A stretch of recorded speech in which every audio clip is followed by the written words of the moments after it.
আমার নবী যেদিন এই দেশ থেকে বিদায় হয়ে যাবে, আমার আল্লাহ জিবরাইলকে দিয়ে প্রস্তাব পাঠাইছিলেন, ও জিবরাইল আমার বন্ধুর কানে খবর দাও, আমার বন্ধু এই দেশের মাটিতে থাকতে পারবে না, আমার বন্ধু এই রক্ত মাখা জমিনের মধ্যে রাখবো না, আমার বন্ধুর দেহ আমার আরশের ডান পাশে দাফন করব।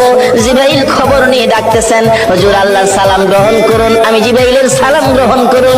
আল্লাহর নবী গো, আপনার দেহ মোবারক আল্লাহর আরশের ডান পাশে দাফন হবে, আপনি খুশির সহিত কবুল করুন।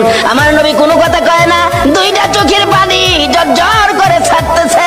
জিবরাইল বলেন, ইয়া রাসূলুল্লাহ, এত সুন্দর প্রস্তাব নিয়ে আসলাম, কোনো কথা কন না, খালি কাঁদেন কেন জানতে চাই। আমার নবী বলেন, জিবরাইল রে, তোমার জন্য খুশির খবর হতে পারে, আমি খুশি হতে পারলাম না, কেন পারলেন না? রে জিবরাইল, আমার দাফন আল্লাহর আরশের ডান পাশে হবে, আমি জানতে চাই আমার গুনাহগার